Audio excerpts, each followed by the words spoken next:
Well, let's get some reaction now from the Department of Arts and Cultures Minister, Nathi Mthetwa. Good evening, Minister. Thanks very much for coming through. Well, I know that we were supposed to talk about something else you announced earlier today, but of course a lot happened in between. Let's start with how you feel about following the death of Winnie. Well, Winnie to us was that doyen of the National Democratic Revolution. She, as you know, graduated in the University of Mass Struggles, but she never left there. She was always in touch with the very masses which graduated her to be the kind of leader she was. And for us, we dip our banners in saluting the sterling revolutionary work by this soldier of our people who soldiered on until the last days of her life. I mean, for your generation especially, what did she mean to you? What did she come to represent? That which perhaps you got very little of from other leaders of the ANC?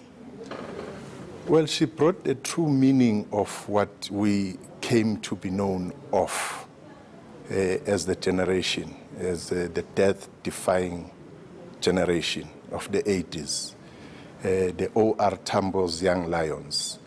To us, she epitomized that. We always saw her as part of us, notwithstanding the age gap, but her fire, her revolutionary fires, were always burning, and for us, she was that light and hope that we are on the right path in the fight against apartheid, and we don't have to go back, we don't have to apologize, but to fight until we defeat apartheid.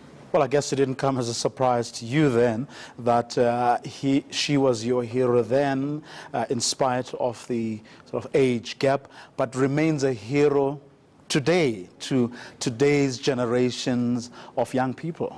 Forever young, not afraid to say things which other leaders were afraid.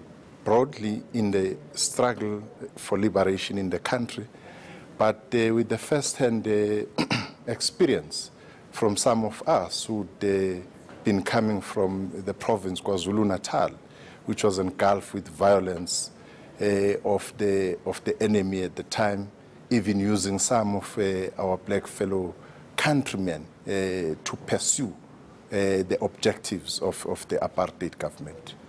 Do you think that, well, in how, as leaders, young leaders in the 1980s, there was a lot of sort of what made her, was it, in your analysis, was it the fact that she was Nelson Mandela's wife? Was she a leader in her own right?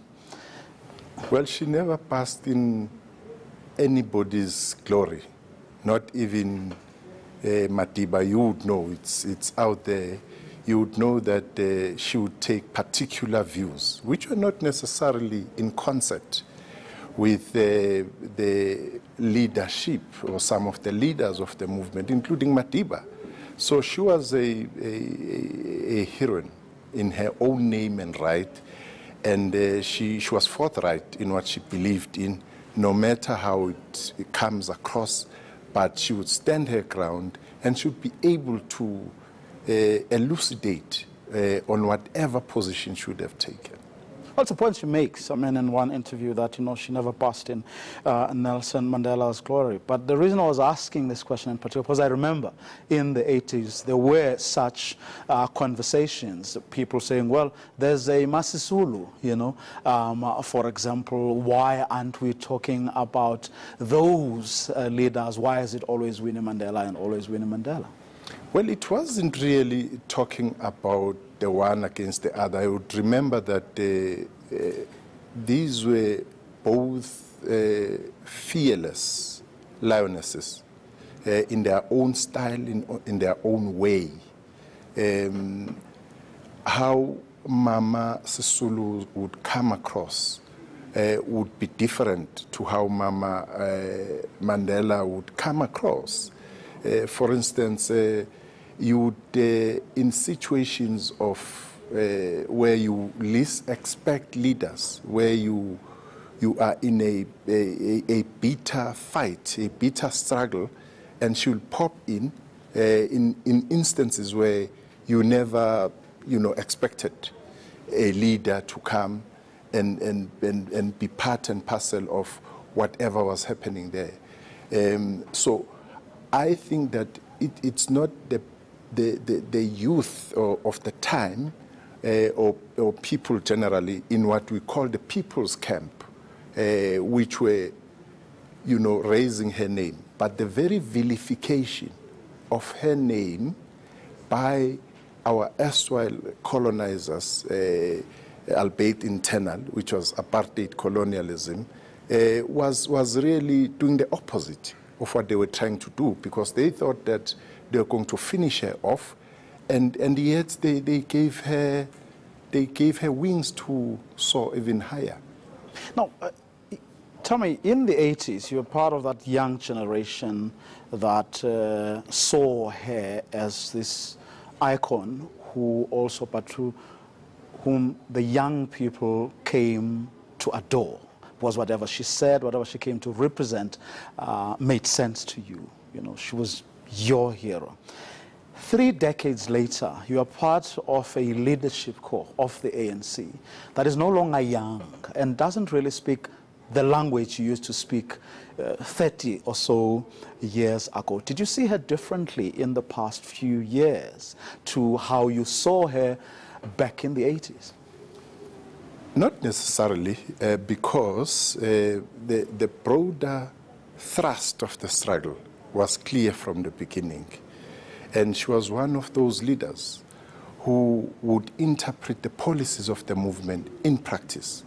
When the movement called for South Africa's apartheid to be ungovernable, and apartheid unworkable, the government to be ungovernable, the country to be ungovernable, she put that in practice. But as we were doing that, we knew through her teachings and other leaders that this is not the destination. The destruction of the apartheid is not the destruction, is not the destination. The destination is the total freedom of our people, both from the political and economic bondage. So there never was a dichotomy between the political freedom of the masses of the people in South Africa and their economic freedom. But I mean, here was a person who, know for a fact that she did rub a lot of people up the wrong way, because she was one of those leaders who wouldn't shy away from criticizing the leadership of the ANC.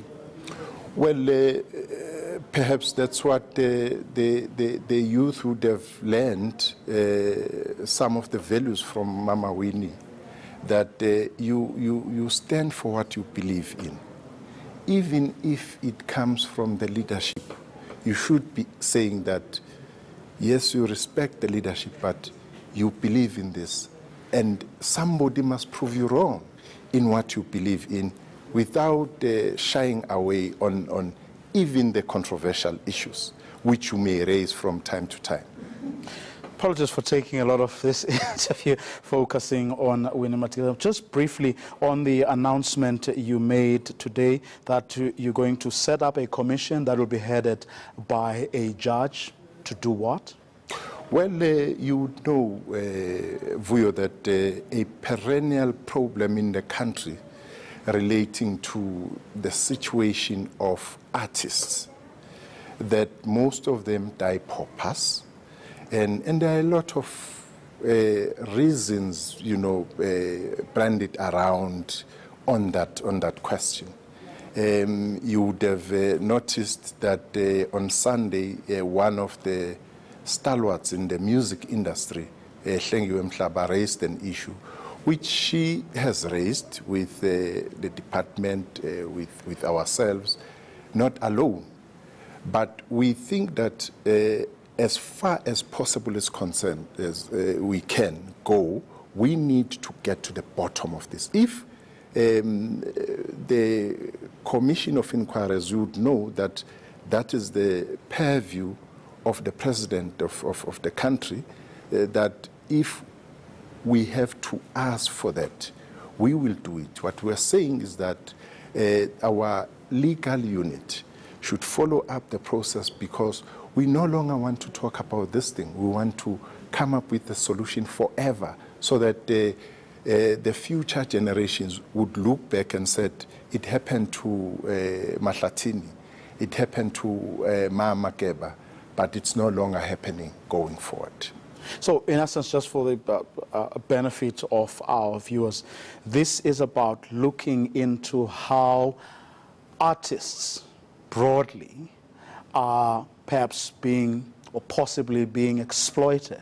Get to the bottom of that, how it happens, why it is happening, and how to make sure that it never happens again. Absolutely. And we think that is important, Vuyo, because you know that this matter has been on the table for decades on end. And we also believe that it won't be correct to take one side. Let's get everybody on board, go through the process, so that at the end of the day we come up with a solution forever. What is important for us is that once and for all, let's deal with this matter and proceed and deal with other matters, so that we see exactly where was the problem and how to tackle the problem and deal with it once and for all, as I said. Any timelines? Well, as I said, we've already put in motion the process. Our legal unit is looking into the matter. We'll get advice and we'll see. I'm certain that if this comes around in a short space of time, we'll get into the business. Minister, thank you very much for coming through. My pleasure. Minister Nathi Mthetwa from Arts and Culture.